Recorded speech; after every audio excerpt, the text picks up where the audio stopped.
বিসমিল্লাহির রহমানির রহিম। আসসালামু আলাইকুম। আমার প্রিয় পঞ্চম শ্রেণীর শিক্ষার্থী বন্ধুরা, কেমন আছো তোমরা সবাই? আমি আশা করছি তোমরা সবাই অনেক অনেক ভালো আছো। আমি ইনশাআল্লাহ তোমাদের দয়ায় ভালো আছি। প্রিয় শিক্ষার্থী বন্ধুরা, আজ এই মুহূর্তে আমি তোমাদের সাথে আছি তোমাদের ইসলাম ও নৈতিক শিক্ষা বইটি থেকে অধ্যায় 5 নতুন একটি পাঠ নিয়ে, একটি গুরুত্বপূর্ণ পাঠ নিয়ে আজ তোমাদের সাথে আলোচনা হবে। এই মুহূর্তে তোমরা যারা আমার এই ক্লাস উপভোগ করছো এবং শুভাকাঙ্ক্ষীগণ যারা আছেন, আমি সকলকেই স্বাগত জানাচ্ছি। পিইসি অনলাইন স্কুলের পক্ষ থেকে আমি মোহাম্মদ মনির হোসেন, সহকারী শিক্ষক, ভাগ্য কারবারিপাড়া সরকারি প্রাথমিক বিদ্যালয়, মাটিরাঙ্গা, খাগড়াছড়ি থেকে। প্রিয় শিক্ষার্থী বন্ধুরা, আমরা ইতিপূর্বে এই অধ্যায় থেকে অনেকগুলো বিষয় নিয়ে আলোচনা করেছি। আজ এমন একটি গুরুত্বপূর্ণ বিষয় নিয়ে আলোচনা করতে যাচ্ছি, সেটি আমাদের অবশ্যই জানা প্রয়োজন। প্রিয় শিক্ষার্থীরা, তোমরা সবাই তোমাদের ইসলাম ও নৈতিক শিক্ষা বিষয়টি নিয়ে এবং খাতা কলম নিয়ে পড়া টেবিলে বসে পড়ো এবং সাথে সাথে গুরুত্বপূর্ণ বিষয়গুলো নোট করে নেবে। প্রিয় শিক্ষার্থীরা, আজ আমরা আলোচনা করতে যাচ্ছি আমাদের মানব জাতির যে ইতিহাস, মানব সৃষ্টির যে ইতিহাস, আমাদের পৃথিবীর যে আদি মানুষ হযরত আদম আলাইহিস সালামকে নিয়ে। প্রিয় শিক্ষার্থীরা, তোমরা সবাই লিখে নাও।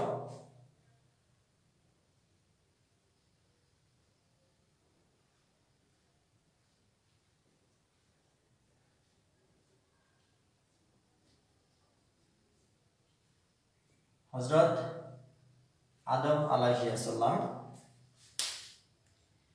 এবং তোমাদের বইটিতে যদি তোমরা 120তম পৃষ্ঠাটি বের করো, সেখানে এই বিষয়ে অনেকগুলো তথ্য দেওয়া আছে। আমরা সে বিষয়গুলো আলোচনা করতে যাচ্ছি। আল্লাহ তাআলা মাটি দিয়ে মানব দেহ তৈরি করলেন, তাতে আত্মা দিলেন। এরপর এই দেহ প্রাণবন্ত হয়ে উঠল। ইনি হলেন পৃথিবীর আদি মানব হযরত আদম আলাইহিস সালাম। তাহলে আমরা শুরুতেই জেনে নিলাম হযরত আদম আলাইহিস সালাম কিসের তৈরি এবং মানুষ কিসের তৈরি। আমি আবারও বলছি, আল্লাহ তাআলা মাটি দিয়ে মানব দেহ তৈরি করলেন। কি দিয়ে প্রিয় শিক্ষার্থীরা?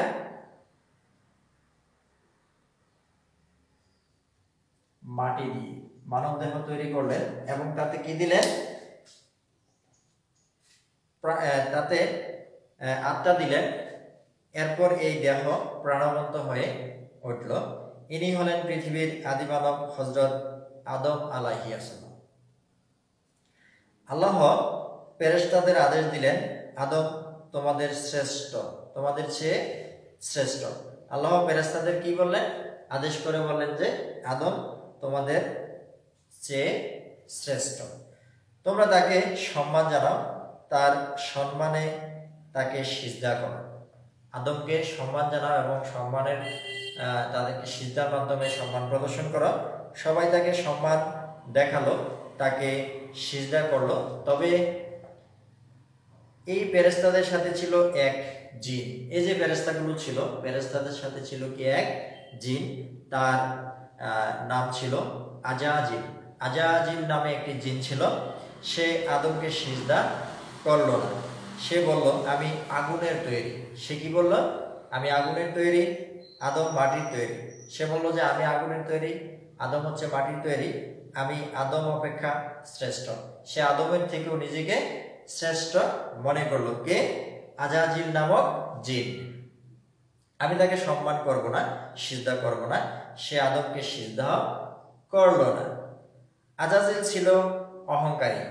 আমরা জানি যে অহংকারী না হলে সে এই ধরনের কথা বলতো না, আল্লাহর নির্দেশ অমান্য করতো না। আল্লাহ অহংকারীকে ভালোবাসেন না। প্রিয় শিক্ষার্থীরা, আল্লাহ কাকে ভালোবাসেন না? আল্লাহ অহংকারীকে পছন্দ করেন না, ভালোবাসেন না। আল্লাহ আজাজিলের উপর অসন্তুষ্ট হলেন। আজাজিল হয়ে গেল শয়তান। তখন জিন কি হয়ে গেল? শয়তান নামে আখ্যায়িত হলো এবং শয়তান হয়ে গেল। নাম হলো তার ইবলিশ। আজাজিল থেকে শেষ পর্যন্ত সে কি নামে পরিণত হলো? ইবলিশ নামে পরিণত হলো। ইবলিশ আল্লাহর আদেশ অমান্য করার দরুন অভিশপ্ত শয়তান হয়ে গেল। সে কি হয়ে গেল? আল্লাহর অভিশাপে শয়তান হয়ে গেল। আল্লাহ তাআলা হযরত আদম আলাইহিস সালামকে জান্নাতের মধ্যে থাকতে দিলেন। হযরত আদম আলাইহিস সালামকে কোথায় থাকতে দিলেন? জান্নাতে থাকতে দিলেন। জান্নাতে হযরত আদম আলাইহিস সালামকে কোথায় থাকতে দিলেন?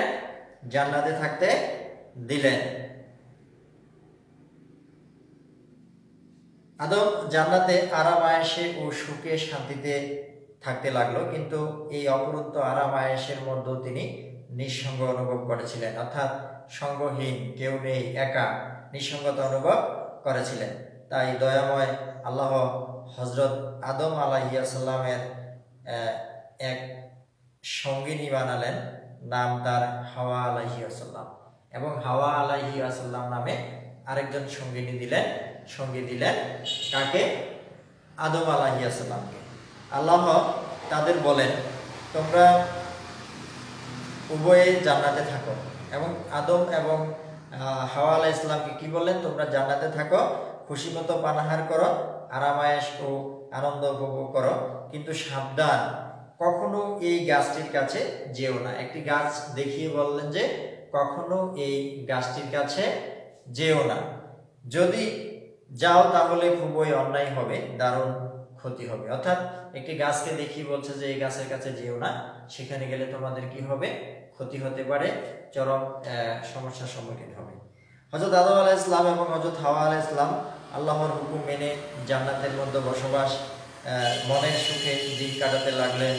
কিন্তু শয়তান ইবলিস অপমানের প্রতিশোধ নেওয়ার জন্য পথ খুঁজতে লাগলো। সে জান্নাতে প্রবেশ করে তাদের ক্ষতি করার ফন্দি আঁটলো। সে কোথায় প্রবেশ করলো? জান্নাতে প্রবেশ করলো। জান্নাতে প্রবেশ করে তাদের কি করলো? ক্ষতি করার বিভিন্ন ফন্দি আঁটলো। অবশেষে একদিন তাদের ধোঁকা দিল। তাদের কি দিল? ধোঁকা দিল। ওই নিষিদ্ধ গাছের ফল খাওয়াতে সক্ষম হলো।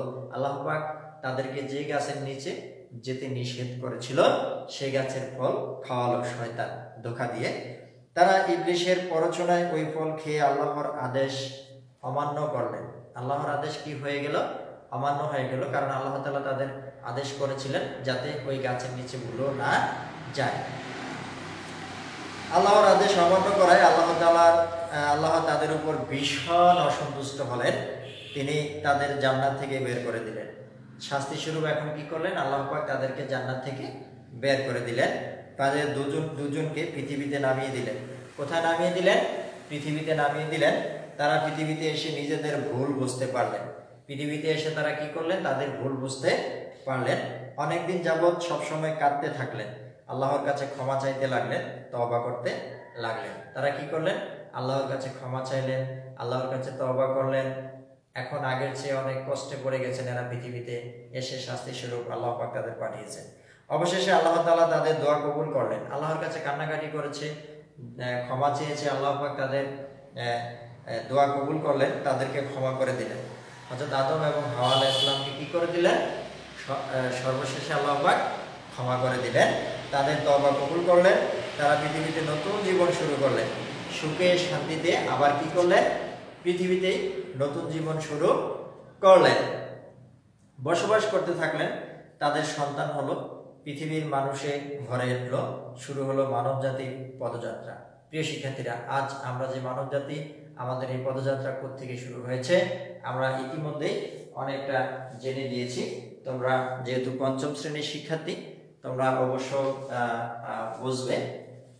প্রিয় শিক্ষার্থীরা, হযরত আদম আলাইহিস সালাম আল্লাহর তাওহীদে বিশ্বাস করতেন, অর্থাৎ আল্লাহ তাআলা এক, অদ্বিতীয়, সেটা বিশ্বাস করতেন। তিনি তার সন্তানদের বললেন, আদম এবং হাওয়া আলাইহিস সালাম, অর্থাৎ আদম তাদের সন্তানকে বললেন, তোমাদের ও সারা বিশ্বের স্রষ্টাকে আল্লাহ। সারা বিশ্বের স্রষ্টা হচ্ছে আল্লাহ, তিনি এক, তার কোনো শরীক নেই। তোমরা শুধু তারই ইবাদত করবে, তারই কাছে মাথা নত করবে, তারই কাছে সাহায্য চাইবে, তাহলে আল্লাহ তোমাদের শান্তি দেবেন, তোমরা জান্নাত লাভ করবে। তাহলে আদম আলাইহিস সালাম তার সন্তানদেরকে বললেন যে আল্লাহ তাআলা এক, অদ্বিতীয়, তার কোনো শরীক নেই, আল্লাহর কাছে আমরা মাথা নত করব, তিনি আমাদেরকে এই দুনিয়াতে এবং আখিরাতে শান্তি দিবেন, সেটি বলেছেন। আল্লাহর উপর প্রিয় শিক্ষার্থীরা, তাহলে দেখলাম যে আর যদি তোমরা আল্লাহকে বিশ্বাস না করো, অর্থাৎ তার বিপরীতে হলে কি হবে, বিশ্বাস না করো, তাকে না মানো, তাহলে দুঃখ পাবে, কষ্ট পাবে, আল্লাহ তোমাদের উপর অসন্তুষ্ট হবেন, তোমরা জাহান্নামের কঠিন শাস্তি ভোগ করবে। প্রিয় শিক্ষার্থীরা, তাহলে আমরা দেখলাম যে আল্লাহর পথে চললে কি হবে, আমরা কি পাবো, আল্লাহর নির্দেশিত পথ অমান্য করলে আমাদের কি হবে, আমরা কি শাস্তি পাবো, কোথায় যেতে হবে, এই বিষয়গুলো আমরা জেনে নিলাম। হযরত আদম আলাইহিস সালাম ছিলেন প্রথম মানুষ। প্রথম মানুষের নাম কি? হযরত আদম আলাইহিস সালাম, এবং প্রথম নবীও তিনি। আমরা সবাই তার বংশধর। আমরা সবাই কার বংশধর? হযরত আদম আলাইহিস সালামের বংশধর। আমরা সবাই তার জীবন আদর্শে উৎসাহিত হব। আমরা ভুল বা অন্যায় করলে আল্লাহর কাছে ক্ষমা চাইব, তওবা করব, আমাদের সন্তানদের ইসলাম শিক্ষায় গড়ে তুলব, আল্লাহর ইবাদত করব, সর্বদা আল্লাহকে খুশি রাখব, তাহলে পৃথিবীতে আমরা সুখ পাব, শান্তি পাব, মৃত্যুর পরও শান্তি পাব, জান্নাত লাভ করব, জাহান্নাম থেকে মুক্তি পাব। প্রিয় শিক্ষার্থীরা, তাহলে আল্লাহর নির্দেশিত পথে চললে আল্লাহ পাক কি হবেন, আমাদের উপর সন্তুষ্টি হবেন, আমরা দুনিয়া শান্তি পাবো, আখিরাতে শান্তি পাবো, জান্নাত লাভ করব। এবং আমরা যদিও ভুলে কোনো অপরাধ করে থাকি, আল্লাহর কাছে ক্ষমা চাইতে হবে, তওবা করতে হবে, তাহলে আল্লাহ পাক আমাদের কি করে দিবেন, ক্ষমা করে দিবেন।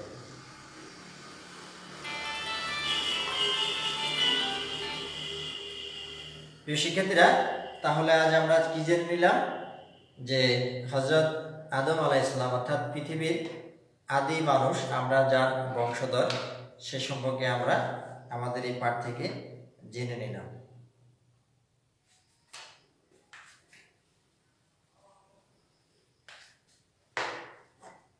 প্রিয় শিক্ষার্থীরা, আমাদের পাঠ থেকে আমরা কিছু কাজ করব।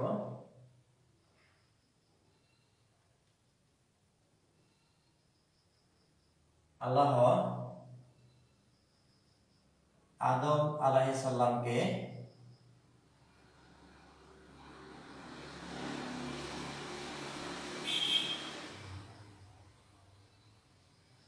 কি দিয়ে তৈরি করেছেন বা কি দিয়ে তৈরি করেন, আমরা এখানে উত্তর লিখব। তারপরে আমরা আরেকটি প্রশ্ন নিব,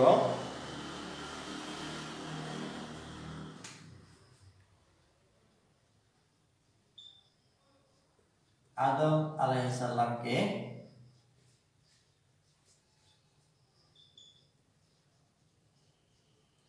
কোথায় থাকতে দিলেন, আমরা এখানে উত্তরটি লিখব। আমরা আরো একটি প্রশ্ন নেব,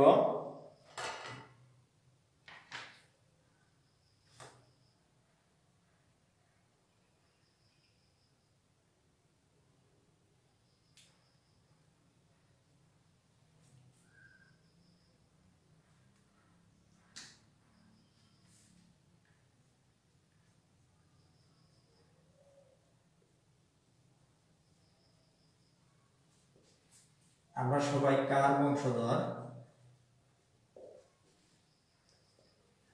প্রিয় শিক্ষার্থীরা, তাহলে আমরা এখানে তিনটি ছোট্ট প্রশ্ন নিয়েছি আজকে আমাদের পাঠ থেকে, আমাদের আলোচনা থেকে। এই বিষয়গুলো আমরা সমাধান করার চেষ্টা করব। প্রথম যে বিষয়টি আছে, আল্লাহ আদম আলাইহিস সালামকে কি দিয়ে তৈরি করেন, কি দিয়ে তৈরি করেছিলেন, আমাদের আলোচনা থেকে আমরা জেনেছি মাটি দিয়ে। তারপরে হচ্ছে আদম আলাইহিস সালামকে কোথায় থাকতে দিলেন, কোথায় থাকতে দিয়েছিলেন, প্রিয় শিক্ষার্থীরা আমরা জেনেছি জান্নাতে থাকতে দিলেন। আমরা সবাই কার বংশধর, হযরত আদম আলাইহিস সালামের বংশধর। প্রিয় শিক্ষার্থীরা, তাহলে আমরা আজকের পাঠ থেকে অনেকগুলো বিষয় জেনেছি, তার মধ্যে তিনটি বিষয় আমরা অনুশীলন করেছি। সেগুলো হচ্ছে আল্লাহ আদম আলাইহিস সালামকে কি দিয়ে তৈরি করেন?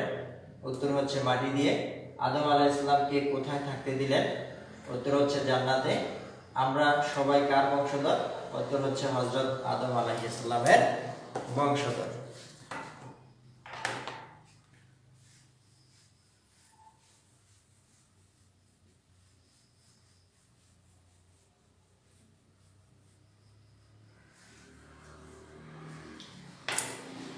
প্রিয় শিক্ষার্থীরা,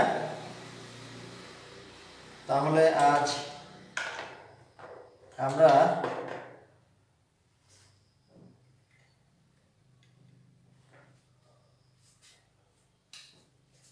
আমাদের আলোচনা থেকে তোমাদেরকে একটি বাড়ির কাজ দিচ্ছি।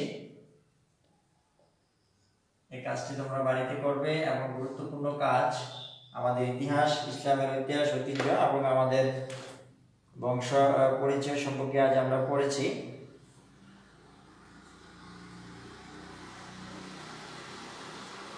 পৃথিবীর আদি মানুষ কে? পৃথিবীর আদি মানুষ কে?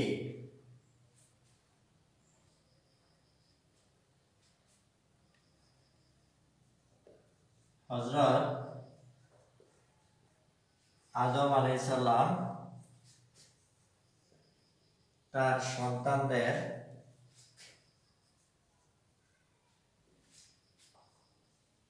যে উপদেশ দিয়েছেন